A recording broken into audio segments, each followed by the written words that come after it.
सर्वांचं खूप खूप स्वागत। आज मी तुम्हाला एक नॉनव्हेज रेसिपी दाखवणार आहे। नारळ म्हणतात ह्याला, अजून आहेत, मी ते 5च घेतले। हे आता आपल्याला वाफवून घ्यायचे आहेत, मग ते असे इथून उघडले जातील आणि त्यातून ते आपल्याला मांस बाहेर काढून मग पुढची रेसिपी तयार करायची आहे। त्यासाठी मी आता 2 कांदे कापून घेतलेत बारीक, मोठे 2 कांदे, 2 मोठे टोमॅटो कापून घेतले, अर्धी वाटी खोबरं घेतलं, 4 ते 5 लसूण पाकळ्या लागतील, तेल आणि मीठ। आता हे आपण वाफवून घ्यायचे आहेत, म्हणजे ते उघडले जातील आणि ते मांस बाहेर काढून त्याची आपण भाजी किंवा चटणी अशी बनवायची आहे। रस्सा पण बनवू शकतो। 2 मिनिटं वाफवून घेतल्यानंतर हे असे ओपन झालेले आहेत, उघडले गेले आहेत। आता आपण हे यातून मांस असं बाहेर काढायचं आहे, असं काढून घ्यायचे सगळे, असे काढून घेते।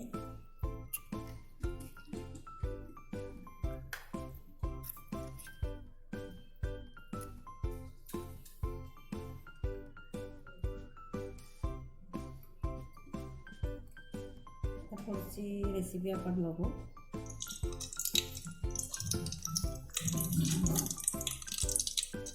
वाफवून घेतलेल्या भांड्यातच मी ते पुढची रेसिपी करत आहे। 3 ते 4 चमचे तेल घेतलं आणि लसूण ठेचून टाकलेली आहे, त्या लालसर होईपर्यंत खमंग भाजून घ्यायची आहे।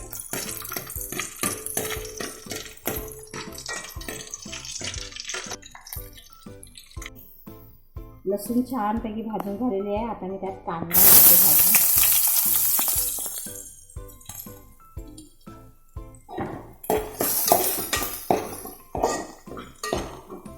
कांदा पण चांगला खरपूस भाजून घ्यायचा आहे।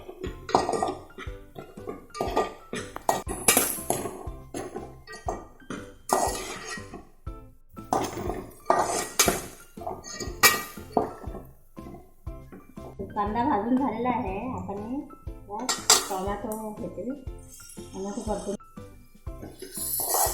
टोमॅटो चांगला मेल्ट करून घ्यायचा आहे।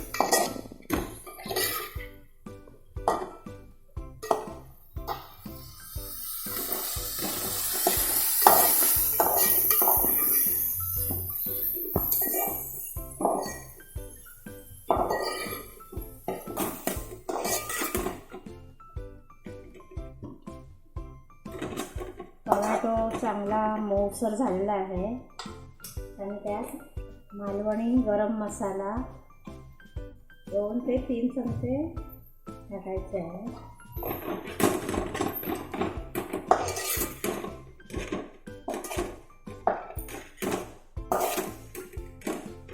तेलात चांगला थोडा परतून घ्यायचा आहे मसाला।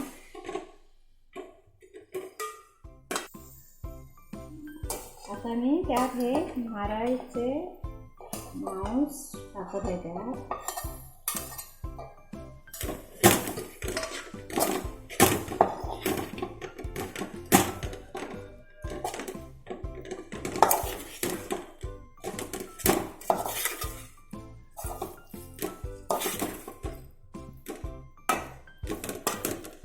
दोन ते 3 मिनिट शिजवून घेऊया।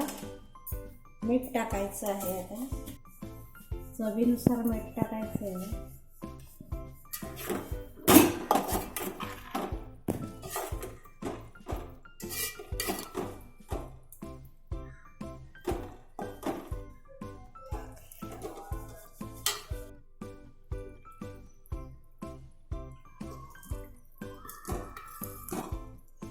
कलर चेंज झालेला आहे, शिजलेले आहेत ते। आता मी यात 4 ते 5 कोकम टाकते।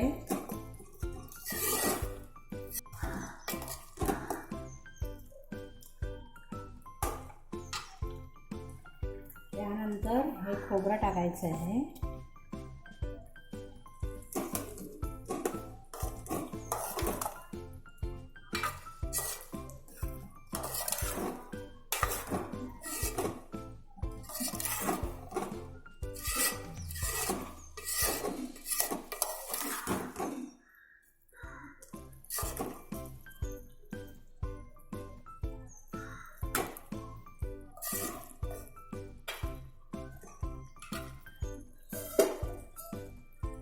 1 मिनिटभर मी हे झाकून ठेवते. नंतर गॅस बंद करायचा आहे.